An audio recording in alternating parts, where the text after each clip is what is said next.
Não comecei este experimento para provar que ninguém estava errado. Não o fiz para criar conteúdo ou vender um curso. Fiz isso porque, há alguns anos, olhei para o meu orçamento de jardim e percebi que estava gastando mais com madeira de cedro e parafusos galvanizados do que economizando em compras. Isso não me pareceu certo. O objetivo de uma pequena propriedade, mesmo uma pequena suburbana, é a independência, não apenas um tipo diferente de lista de compras. Então, decidi testar as suposições que todos recebemos quando compramos nosso primeiro pacote de sementes.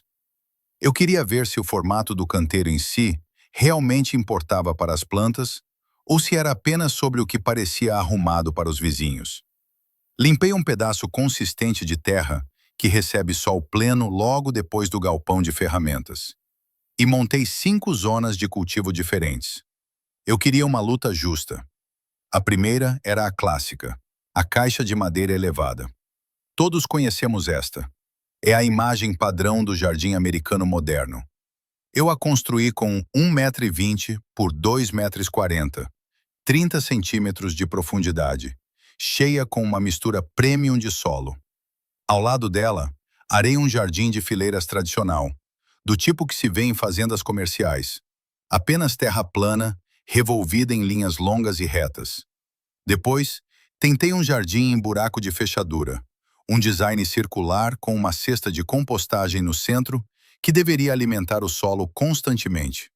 Deixei um pedaço completamente plano, usando um método sem escavação, onde simplesmente coloquei camadas de composto sobre a grama, sem moldá-la de forma alguma.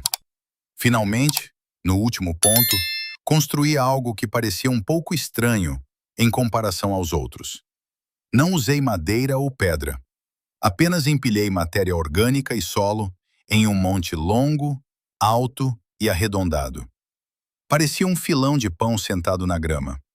Ao longo das 2 temporadas seguintes, plantei exatamente as mesmas culturas em cada canteiro: tomates, pimentões, hortaliças e raízes. Reguei-os na mesma quantidade. Dei a eles a mesma quantidade de luz solar. Mas, à medida que os meses passavam, comecei a notar algo que me frustrava. O canteiro no qual eu tinha gasto mais dinheiro e tempo construindo, a caixa de madeira elevada, era indiscutivelmente o sistema mais frágil do grupo. Secava mais rápido. A temperatura do solo oscilava descontroladamente entre o dia e a noite. As plantas ali eram sempre as primeiras a murchar quando o calor de julho chegava. Muitas vezes somos ensinados que um jardim é uma estrutura que construímos como um galpão ou um pátio. Nós o tratamos como um elemento arquitetônico. Nós o emolduramos. Nós o esquadrejamos e tentamos conter a natureza dentro de ângulos rígidos de 90 graus. Priorizamos a aparência do jardim da nossa varanda dos fundos em vez de como as raízes se sentem sob o solo. Mas as plantas não entendem de marcenaria. Elas entendem de hidrologia. Elas entendem de estabilidade de temperatura. Quando elevamos o solo em uma caixa, estamos essencialmente colocando nossas plantas em uma assadeira e suspendendo-as no ar. Estamos aumentando a área de superfície exposta ao vento e ao sol, o que acelera a evaporação. Percebi que, ao construir essas caixas bonitas e arrumadas, eu estava, na verdade, criando um problema de umidade que depois teria que resolver com regas constantes. Eu estava criando um problema de temperatura que tinha que resolver com cobertura morta e tela de sombreamento. Eu estava lutando contra a geometria do próprio canteiro. As fileiras planas não eram muito melhores. Elas compactavam facilmente e se transformavam em canais de lama quando as fortes chuvas de primavera chegavam. O jardim em buraco de fechadura funcionou bem, mas era complicado de construir e difícil de ampliar se você quisesse alimentar uma família de 4 pessoas. Mas aquele estranho monte arredondado, aquele que custou R$ 0 e exigiu 0 idas à loja de ferragens, aquele foi a surpresa silenciosa. Enquanto os tomates na caixa lutavam para extrair umidade dos cantos secos, os tomates no monte estavam verde escuros e pesados de frutos. Eles não estavam apenas sobrevivendo. Eles estavam crescendo com um vigor que eu não tinha visto nos outros canteiros. Ficou claro para mim que eu estava focando nas coisas erradas. Eu estava focado na contenção, enquanto as plantas pediam conexão. O melhor formato não era aquele que parecia mais projetado. Era o que imitava a maneira como a terra se amontoa naturalmente no chão de uma floresta. Acontece que a tecnologia mais eficiente para cultivar alimentos não é uma tábua de cedro. É a geometria do próprio solo. Quero que você imagine uma caixa de plantio quadrada de madeira em sua mente. Parece nítida, parece organizada, mas a natureza odeia um canto afiado. Se você cavar no solo bem no canto de um canteiro elevado durante um período de seca, encontrará poeira. Aquele ângulo de 90 graus é uma fraqueza estrutural, não para a madeira, mas para a vida dentro dela. Aquele canto fica exposto ao ar em dois lados. Ele esquenta mais rápido que o centro e perde umidade 2 vezes mais rápido. Quando forçamos nossos alimentos a crescer nessas geometrias rígidas, estamos criando pontos de estresse. Estamos pedindo às raízes que habitem um espaço que está fundamentalmente lutando contra elas. Durante o teste de estresse no meu jardim, a diferença tornou-se inegável. As plantas perto das bordas das caixas de madeira estavam sempre atrofiadas em comparação com as do meio.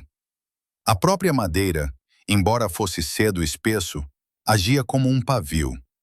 Nas tardes quentes, a madeira aquecia, extraindo umidade do solo e evaporando-a no ar.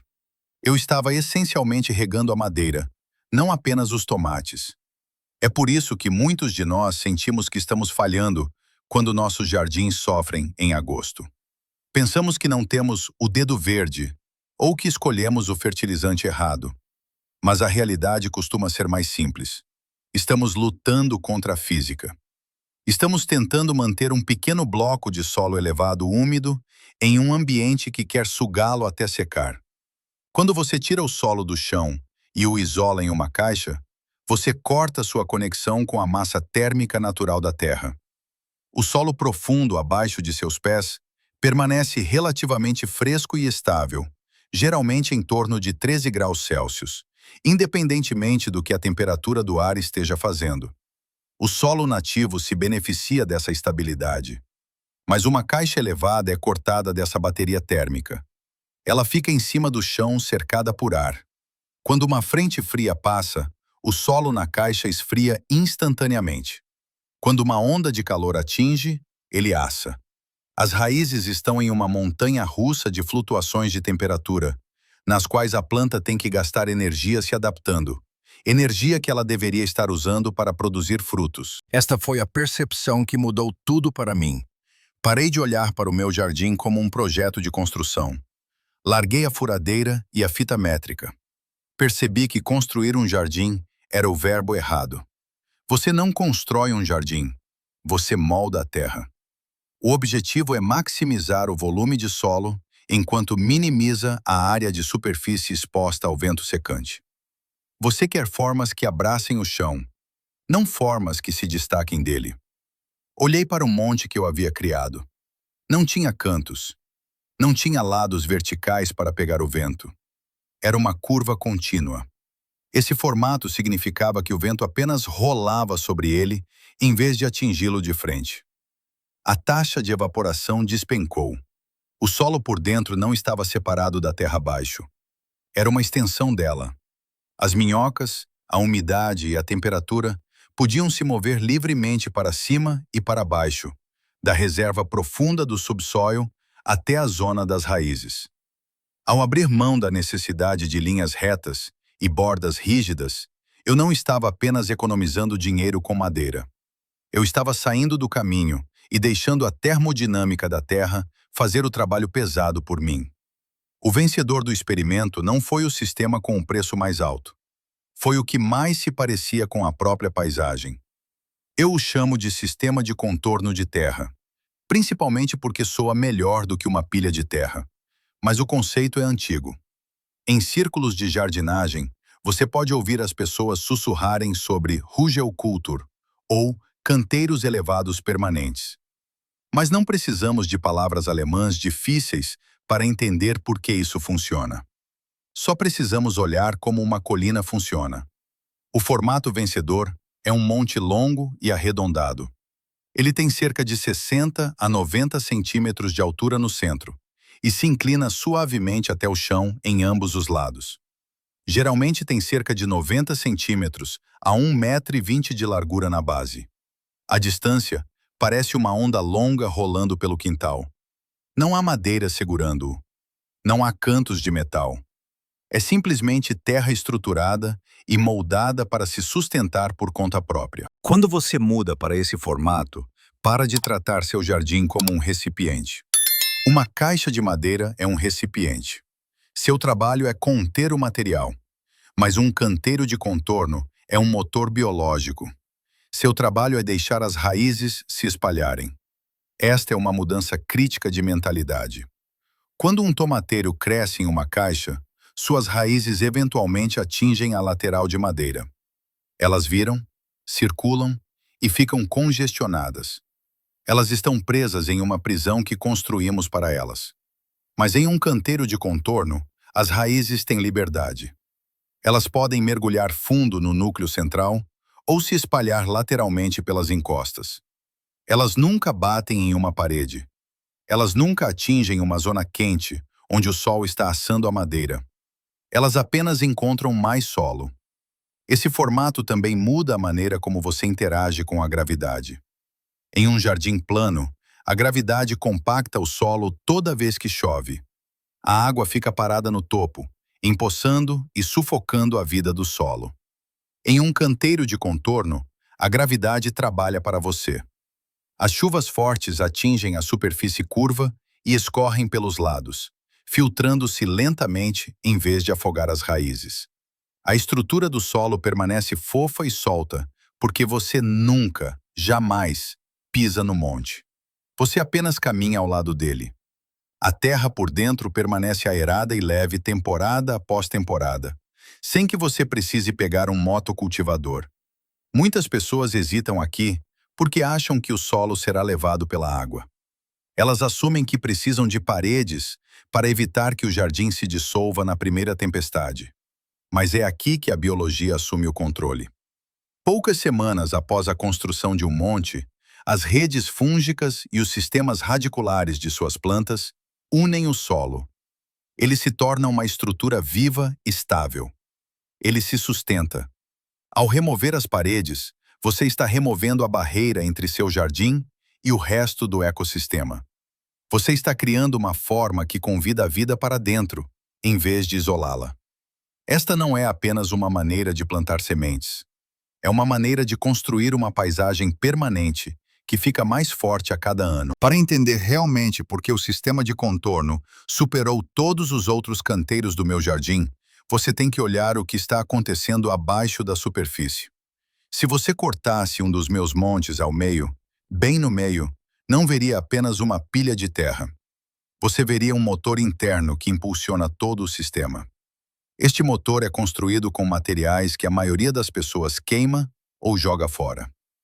Quando construo esses canteiros, não começo com solo. Começo com madeira. Pego troncos velhos, galhos caídos e lenha podre, o lixo da propriedade, e os coloco como a base central do canteiro. Eu os empilho bem apertados sobre a grama. Depois, preencho os vãos com gravetos menores, folhas e aparas de grama.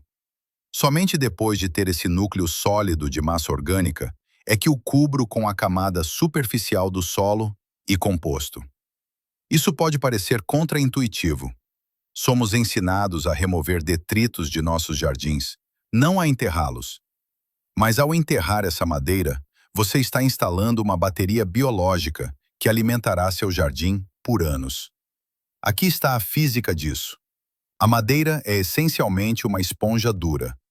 Quando as chuvas fortes chegam na primavera, esse núcleo de madeira enterrado absorve a água. Ele se torna pesado e saturado. Então, conforme a estação muda e o sol de verão começa a assar a superfície da terra, essa madeira retém sua umidade.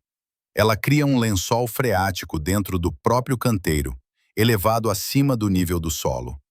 Em um jardim plano tradicional ou em uma caixa elevada, a água escoa ou evapora, deixando o solo seco.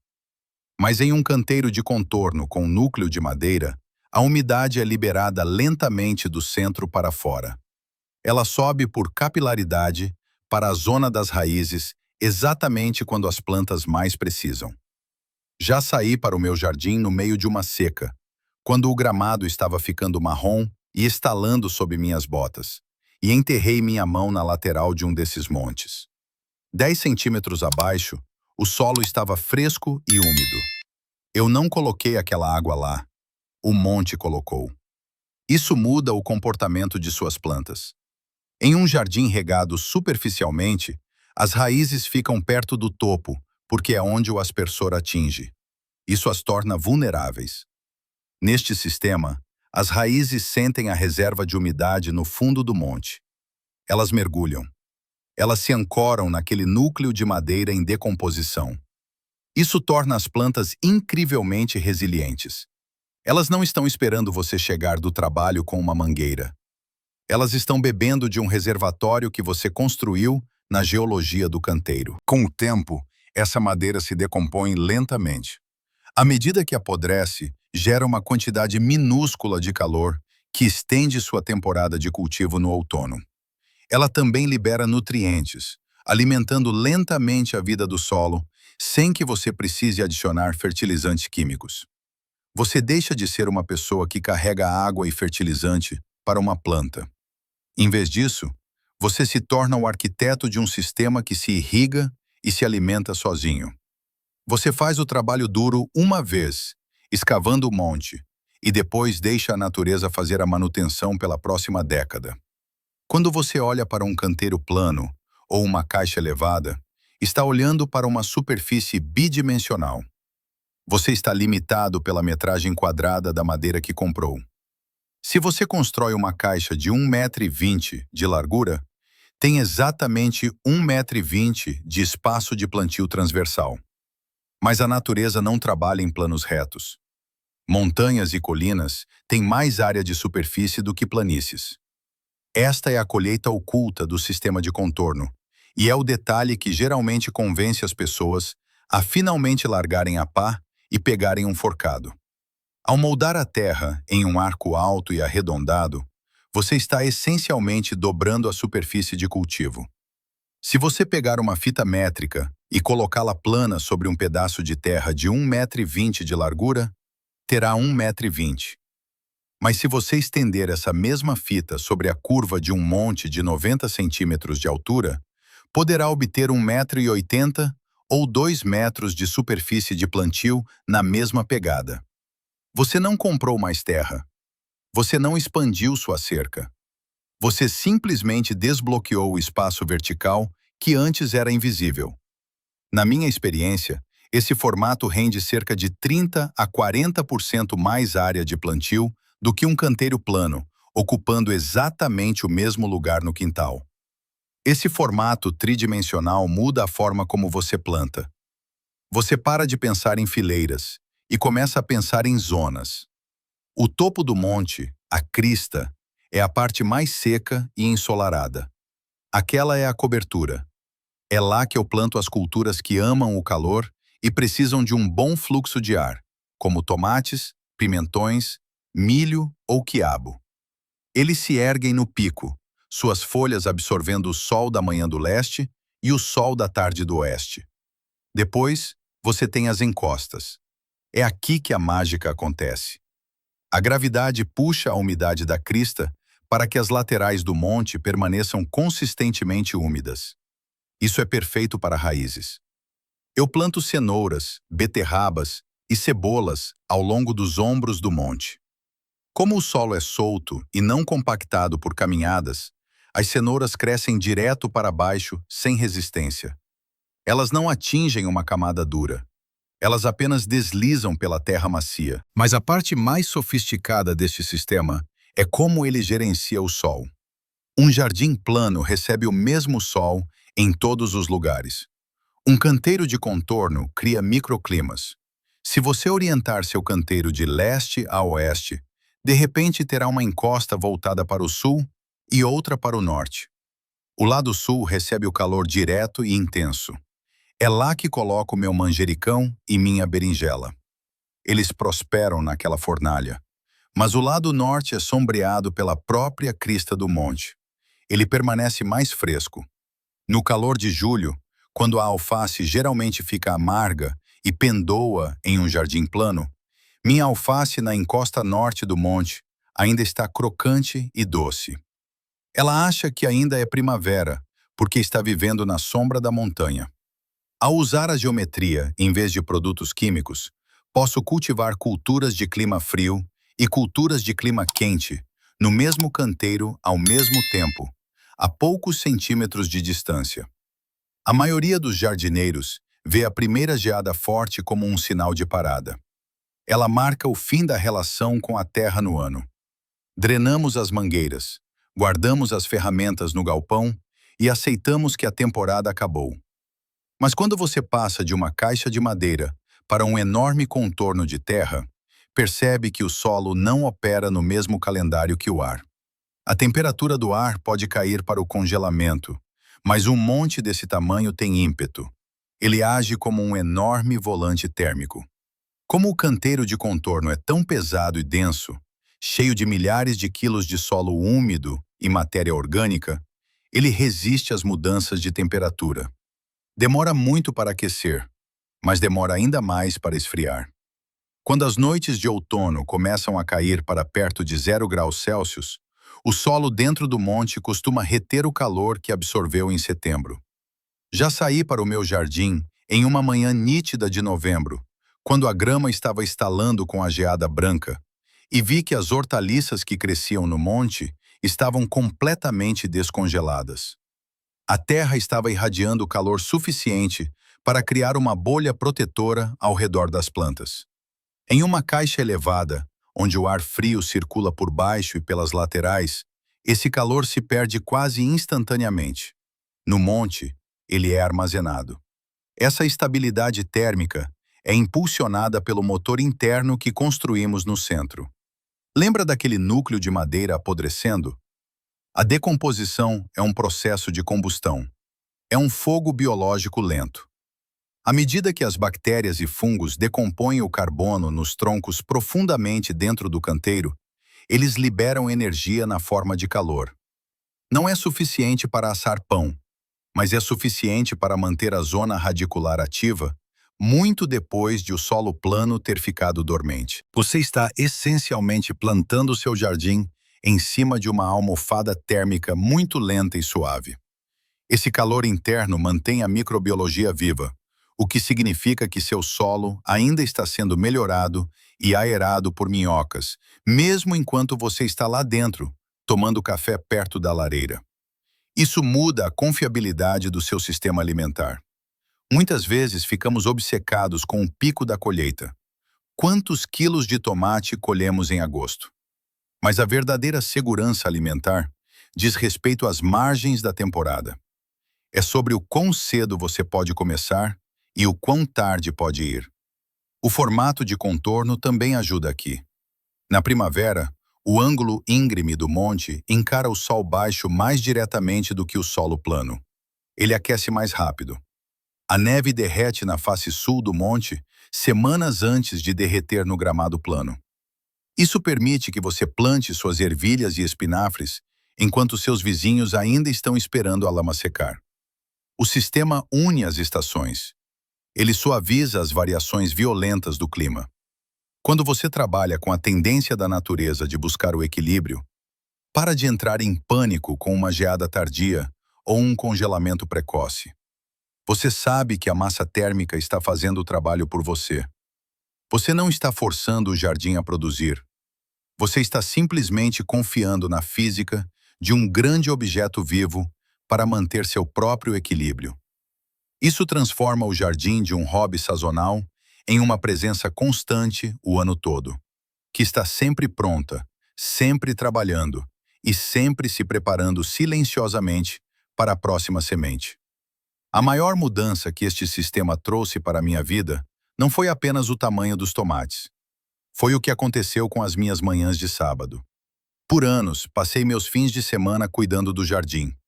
Eu estava consertando madeira podre nas tábuas. Estava misturando sacos caros de terra vegetal e arrastando mangueiras de um lado para o outro no quintal. Eu estava trabalhando para o jardim. Agora, o jardim trabalha para mim. Quando você para de lutar contra o formato natural da terra, a urgência desaparece. Você para de se preocupar se esqueceu de regar por um dia. Para de entrar em pânico com o equilíbrio do pH, porque a madeira em decomposição o está estabilizando para você. A ansiedade é substituída por uma previsibilidade silenciosa e constante. Há uma profunda sensação de alívio que vem ao cortar o cordão umbilical com a loja de ferragens. Fomos treinados para pensar que cultivar alimentos exige um cartão de crédito. Achamos que precisamos de cedro, parafusos galvanizados, revestimentos plásticos e fertilizantes químicos. Mas quando você constrói um canteiro de contorno, sua lista de materiais é apenas terra, madeira e tempo. Agora passo pelo corredor de fertilizantes sem nem olhar. Não preciso do que eles estão vendendo. Meu jardim gera sua própria fertilidade. Sou menos dependente do supermercado para comida, sim, mas também sou menos dependente da cadeia de suprimentos para cultivar essa comida. Esse é um nível de independência que parece muito diferente de apenas ter alguns pimentões frescos. Parece segurança. Traz uma paz de espírito que acho que muitos de nós estamos procurando. Queremos saber que, se as coisas ficarem difíceis ou se os preços subirem, temos um sistema no quintal que não pede dinheiro. Pede apenas paciência. É uma conta poupança que paga juros em calorias. Quando olho pela janela agora, não vejo um projeto que precisa de manutenção. Vejo um sistema vivo que melhora a cada ano sem eu fazer nada. Quanto mais velhos os montes ficam, mais rico o solo se torna. As redes fúngicas ficam mais fortes. A retenção de água melhora. É o único ativo que possuo que se valoriza enquanto eu durmo. Se isso faz sentido para você, não vou pedir para você destruir todo o seu quintal. Não vou pedir para você alugar uma escavadeira. Na verdade, eu o aconselharia a não fazer isso. Comece pequeno. Vá para um canto do seu quintal que você ignorou. Reúna alguns galhos caídos. Empilhe algumas folhas. Jogue a terra em um monte simples e humilde. Plante algumas sementes nele. E então apenas observe. Observe como a água se move. Observe como as plantas se sustentam. Você não precisa fazer tudo de uma vez. Você só precisa colocar uma pá no chão e confiar que a natureza sabe o que está fazendo. Ela cultiva florestas dessa maneira há muito tempo. Ela ficará feliz em cultivar seu jantar também. Se este experimento mudou a maneira como você olha para o solo sob seus pés, por favor, inscreva-se no canal e curta este vídeo. Estamos descobrindo as leis naturais que foram escondidas pela conveniência moderna. Vamos cultivar um futuro mais resiliente juntos. O próximo capítulo da nossa jornada pela Terra começará em breve.